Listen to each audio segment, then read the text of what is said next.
Je vous exhorte, papas et mamans, vous les jeunes filles, les jeunes garçons, vous qui connaissez le Seigneur, à bas âge, ne vous amusez pas avec la foi. Ne vous amusez pas avec la parole de Dieu. Et je vous exhorte aussi, ne vous comparez pas avec les jeunes du monde. Gardez votre fidélité, gardez votre jeunesse, gardez votre vigilité et gardez votre chasteté. Nous avons plusieurs jeunes ici, ils étaient dans le monde, mais quand ils sont venus en Christ, ils sont restés fidèles. Ils ont fait un mariage saint. C'est une bonne course. Ce sont des gens qui s'en vont pour, c'est-à-dire au but. Ceux qui sont déjà passés cette étape avant de venir, avant de connaître le Seigneur, d'accord. Alléluia. Car la Bible dit, Dieu ne tient pas compte au temps d'ignorance, mais il appelle tout le monde à la repentance. Vrai ou faux? Et il dit, celui qui connaît la volonté du maître et qui pêche, il recevra beaucoup de coups. Mais celui qui ne connaît pas la volonté du maître et commet le même péché recevra peu de coups. Vous les jeunes d'aujourd'hui, si vous voyez votre papa ou maman, peut-être ils ont fait quelque chose passé et vous êtes nés. Et que aujourd'hui vous dites que, mais maman, toi tu me dis ça, et toi, comment tu as fait? Papa, et toi, comment tu as fait? Mais tu te trompes.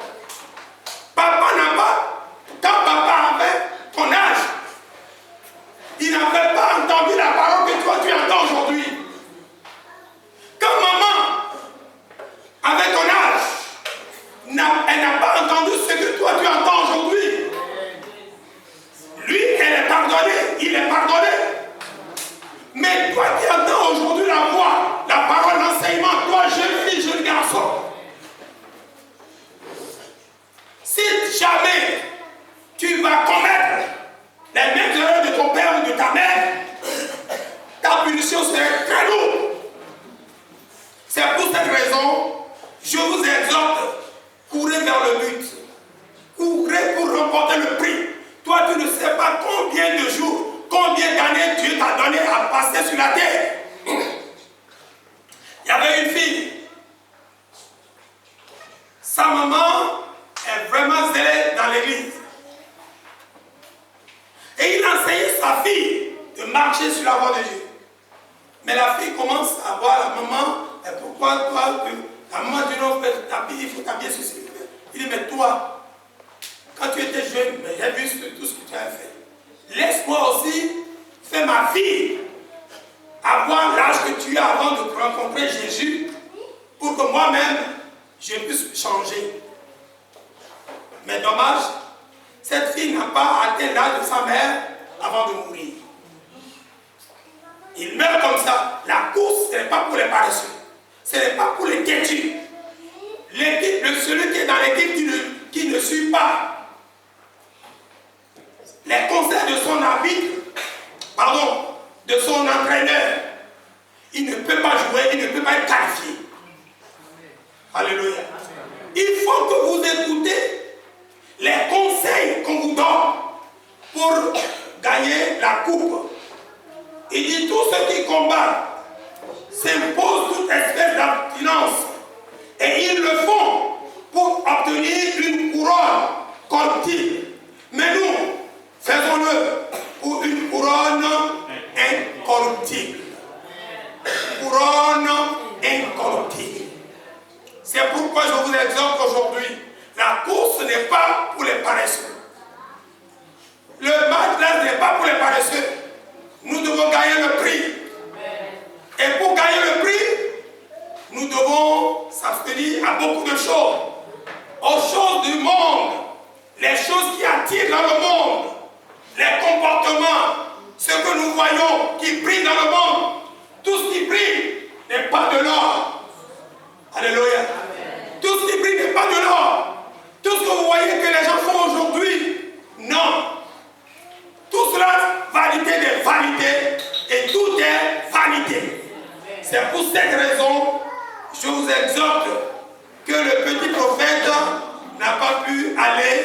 jusqu'au bout de son message, mais de sa course. Il a perdu sur la voie. Mais la Bible nous dit, moi donc je cours, non pas comme à l'aventure, je frappe, non pas comme battant l'air, mais je traite durement mon corps. Et je le tiens assujetti, de peur d'être moi-même rejeté après avoir prêché aux autres. Nous ne devons pas abandonner la course pour que ceux-là à qui nous avons prêché l'évangile, que demain ceux-là viendront encore nous parler de Jésus. Parce que quand tu abandonnes Jésus-Christ et que tu te dévies du chemin, c'est celui-là à qui tu as déjà prêché l'évangile qui viendra encore te prêcher Jésus, que Dieu n'ose. Ce que j'ai déjà vomi, je ne vais plus l'avaler. Je ne serai pas un chien que j'ai refusé. J'ai déjà dit au revoir au monde. Je suis né de nouveau. J'ai abandonné le péché, j'ai abandonné tout ce que je faisais. Je suis né de nouveau. Je dois continuer au chemin. Je vous exhorte, si vous venez en Jésus-Christ, vous vous êtes baptisés, vous participez à la Sainte-Seine, ne cherchez plus à retourner derrière. Ne regardez plus derrière. Ne soyez pas comme le chien qui a vomi et qui retourne encore à ses vomissements. Ne le faites pas. Je vous exhorte. La course là, vous devez aller jusqu'au bout. Amen. Alléluia. Amen. Vous vous êtes engagé sur le chemin de la croix. Jésus-Christ est parti jusqu'à la fin. Et il nous donne aussi la force. Il dit, celui qui croit en moi et à ma parole, il a quitté la mort à la vie. La mort à la vie. Je vous exhorte alors de vivre comme cela se doit. J'ai beaucoup plein d'exemples à vous donner, mais je vois que l'heure va passer. Je veux te dire simplement que tu dois savoir là où tu vas. Que Dieu te montre là où tu vas.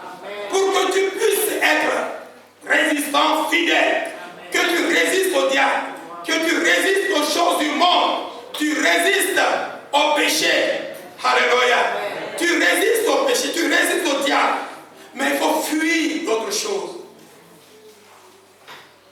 Il y a le péché qui est très simple à se coller aujourd'hui au monde.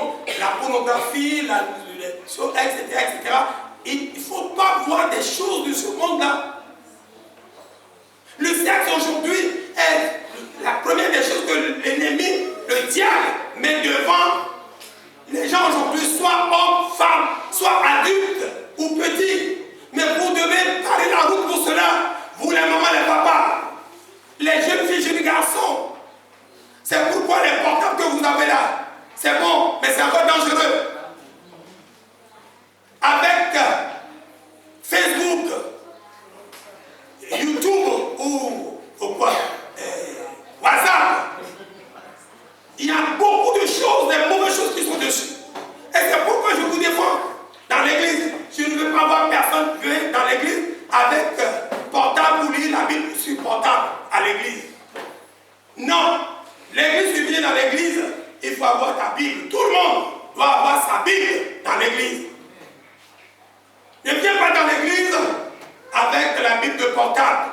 La Bible de portable, ce n'est pas la Sainte. Parce que dès que tu ouvres ça, tu vois déjà rapidement, et voilà, quelque chose qui se passe, pornographique, qui se passe dessus. Ce n'est pas bon. Et petit à petit, le monde voulait amener ça pour nous arracher la Bible. Petit à petit, on ne va plus voir la Bible. On va fermer les portes de la Bible. Parce que c'est rapide, tu prends... Aujourd'hui, dis aux enfants, ouvre-moi, où se trouve Jérémie. Il ne sait pas là où se trouve. Il va aller d'abord à la table de matière. Commencer à regarder. Ouvre-moi Jude, où se trouve Jude. Ouvre-moi Ruth, où se trouve Ruth. Ruth, il commence à voir ça, à chercher ça dans le Nouveau Testament, etc., etc. Parce que les enfants ne lisent plus aujourd'hui la Bible, même les adultes. Les gens aiment aujourd'hui à lire sur les portables que de lire dans la Bible. Non.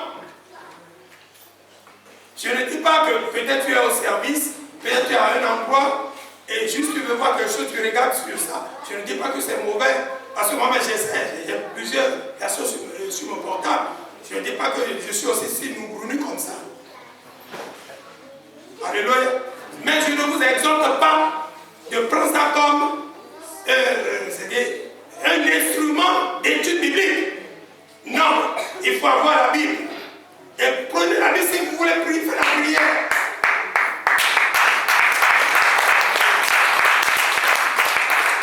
Alléluia. Si vous êtes dans la maison, vous voulez faire la prière, ne prenez pas le portable pour lire. Si vous êtes au service, vous voulez faire la prière, vous êtes vraiment pour la prière, ce n'est pas la Bible de portable que vous allez lire. Prenez votre Bible, la Sainte Bible. Ça, on appelle quoi?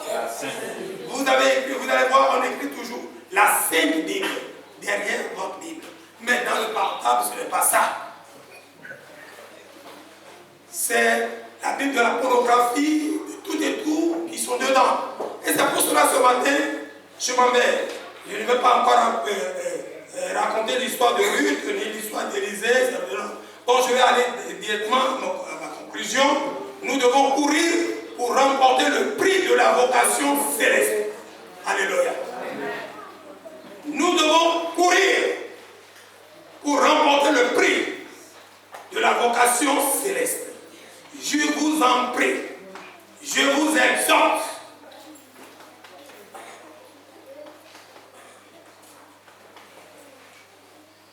Alléluia.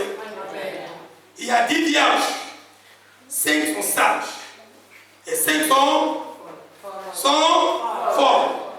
Les 5 autres, ils ont couru, ils ont remporté le prix de la vocation. Mais les 5 autres, je ne sais pas de quel groupe seras-tu. Ils ont fait la course. Les 10 ont pris le départ pour la course. Mais 5 n'ont pas été qualifiés. Mais 5 sont qualifiés. De quel groupe sera dans ces 2 groupes? La course n'est pas pour les paresseux. La course, pour aller jusqu'au bout, il faut être résistant. Et c'est pour cela, vous qui êtes ici aujourd'hui, qu'il n'y ait pas beaucoup de spectateurs parmi vous, beaucoup de ceux qui sont venus vous regarder, parce que beaucoup, après quelque temps, tu ne les verras plus. Parce qu'ils ne sont pas inscrits, ils ne sont pas parmi ceux qui sont, c'est-à-dire, ceux-là qui sont aptes, ceux-là qui sont inscrits pour la compétition. Après quelque temps, tu ne les verras plus. C'est parmi les 10 vierges, les 5, après tu ne les verras plus. Tu ne les verras plus. Pourquoi? Non, ils trouvaient de quoi à dire. Ils sont partis, leur lumière est éteinte. Ils sont partis, ils retournent pour aller chercher du... Mais avant qu'ils ne reviennent, voilà, la mort les atteint là-bas, le malheur les atteint là-bas, et c'est fini. Ils ne peuvent plus. C'est pour cette raison, je vous exhorte. La course n'est pas pour les paresseux, mais ceux-là qui sont des vigoureux, ceux-là qui travaillent, ceux-là qui sont prêts pour aller jusqu'au bout. Et je t'exhorte d'aller jusqu'au bout. Et je te dis 5 choses, 4 choses, 3 choses rapidement. Né de nouveau. Premièrement, il faut que tu sois né de nouveau. 2. Chercher à faire la volonté de Dieu et son royaume. Il faut faire la volonté de Dieu et chercher son royaume. Chercher premièrement le royaume de Dieu et sa justice. Et tout le reste vous sera donné par-dessus. Et 3e point, abandonner les mauvais compagnons. Les mauvais compagnons corrompent les bonnes mœurs. Ne les écoutez pas. Et ne faut pas chercher à vous imiter à d'autres croyances ou à d'autres fidèles, à d'autres personnes. Mais regarde, vous parlez, ceux-là aussi sont des chrétiens, ils sont des évangéliques. Regardez comment ils font. Regardez comme... Non, nous ne sommes pas les mêmes. Alléluia. Ne cherchez pas à vous comparer à d'autres, mais recevez ce que vous avez reçu. Alléluia. Nous sommes dans le monde, toi tu peux être ici, toi tu manges de cochon, va vas dans la maison de l'autre, c'est un musulman. Il te dira que nous, ici, on ne mange pas de cochon. Chacun avec ses principes et ses objectifs. N'est-ce pas? Amen. Alléluia. Mais pourquoi tu veux imiter l'autre? Dans la course, nous ne sommes pas appelés pour les mêmes courses, pour les mêmes voyages. Non. Notre but est différent. Alors c'est pour cela, il ne faut pas suivre cela. Et pour finir, Romains 12, verset 11 dit, ayez du zèle et non la paresse. Levons-nous, nous allons